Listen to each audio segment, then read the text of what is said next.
Capítulo 6. O trabalho do sonho. O trabalho de deslocamento. Ao fazer nossa coletânea de exemplos de condensação nos sonhos, a existência de outra relação, provavelmente de importância não inferior, já se tornará evidente. Via-se que os elementos que se destacam como os principais componentes do conteúdo manifesto do sonho estão longe de desempenhar o mesmo papel nos pensamentos do sonho. E, como corolário, pode-se afirmar o inverso dessa asserção. O que é claramente a essência dos pensamentos do sonho não precisa, de modo algum, ser representado no sonho. O sonho tem, por assim dizer, uma centração diferente dos pensamentos oníricos. Seu conteúdo tem elementos diferentes como ponto central.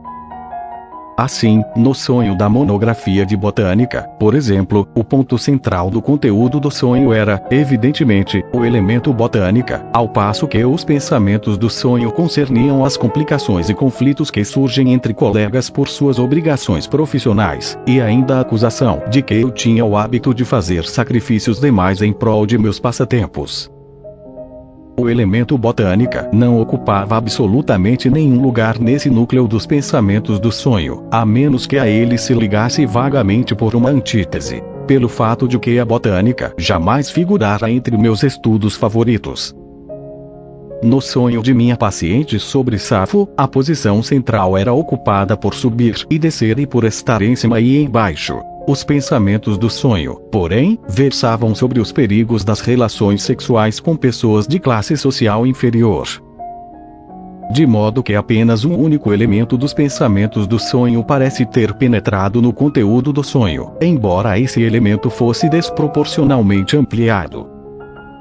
De forma semelhante, no sonho dos besouros de maio, cujo tópico foram as relações entre sexualidade e crueldade, é certo que o fator crueldade surgiu no conteúdo onírico, mas o fez com respeito a outra coisa e sem qualquer menção à sexualidade, ou seja, fora de seu contexto e por conseguinte transformado em algo estranho. Mais uma vez, em meu sonho sobre meu tio, a barba loura que formava seu ponto central não parece ter tido qualquer ligação em seu significado com meus desejos ambiciosos, que, como vimos, constituíram um núcleo dos pensamentos do sonho. Tais sonhos dão uma impressão justificável de deslocamento.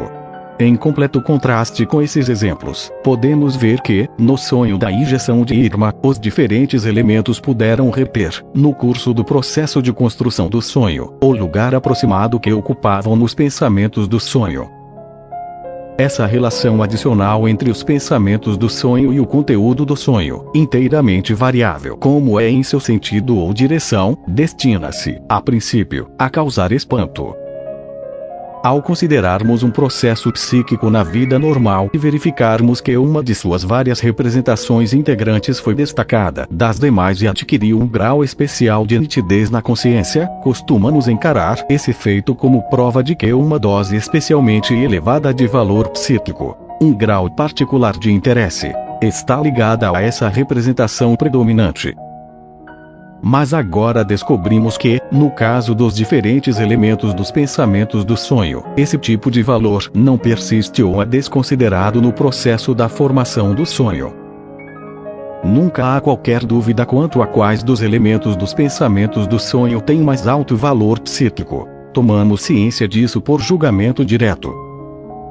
No curso da formação de um sonho, esses elementos essenciais, carregados com uma questão de um intenso interesse, podem ser tratados como se tivessem um valor reduzido e seu lugar pode ser tomado, no sonho, por outros elementos sobre cujo pequeno valor nos pensamentos do sonho não há nenhuma dúvida.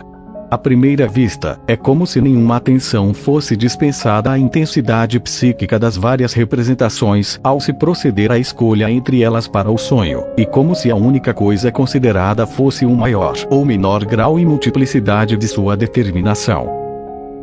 O que aparece nos sonhos, poderíamos supor, não é o que é importante nos pensamentos do sonho, mas o que neles ocorre repetidas vezes. Mas essa hipótese não nos ajuda muito em nossa compreensão da formação dos sonhos, visto que, a julgar pela natureza das coisas, parece evidente que os dois fatores da determinação múltipla e do valor psíquico intrínseco devem necessariamente atuar no mesmo sentido.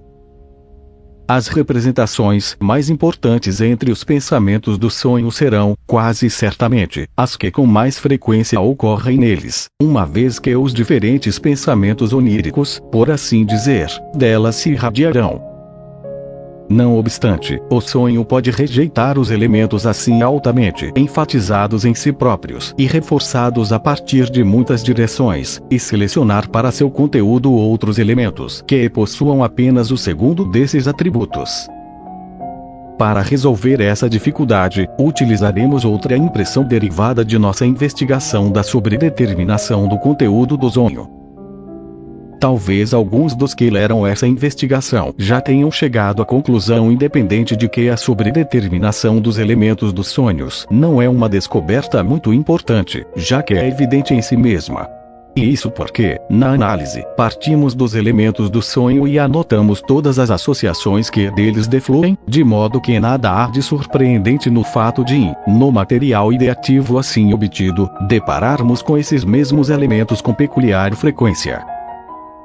Não posso aceitar essa objeção, mas eu próprio expressarei em palavras algo que não soa muito diferente dela.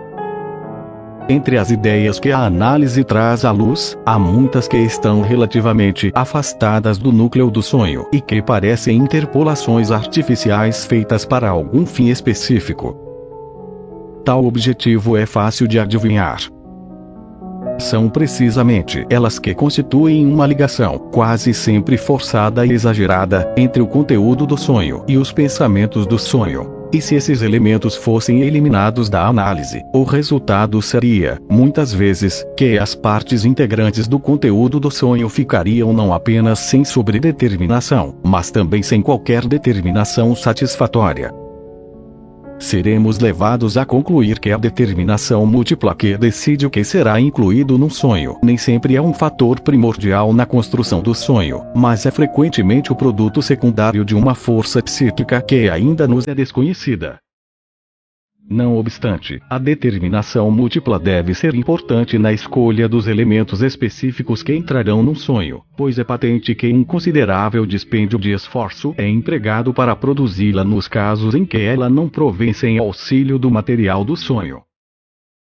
Portanto, parece plausível supor que, no trabalho do sonho, está em ação uma força psíquica que, por um lado, despoja os elementos com alto valor psíquico de sua intensidade, e, por outro, por meio da sobredeterminação, cria, a partir de elementos de baixo valor psíquico, novos valores, que depois penetram no conteúdo do sonho. Assim sendo, ocorre uma transferência e deslocamento de intensidade psíquicas no processo de formação do sonho, e é como resultado destes que se verifica a diferença entre o texto do conteúdo do sono e o dos pensamentos do sonho. O processo que estamos aqui presumindo é nada menos do que a parcela essencial do trabalho do sonho, merecendo ser descrito como o deslocamento do sonho. O deslocamento do sonho e a condensação do sonho são os dois fatores dominantes a cuja atividade podemos, em essência, atribuir a forma assumida pelos sonhos. Não penso tampouco que teremos qualquer dificuldade em reconhecer a força psíquica que se manifesta nos fatos do deslocamento do sonho.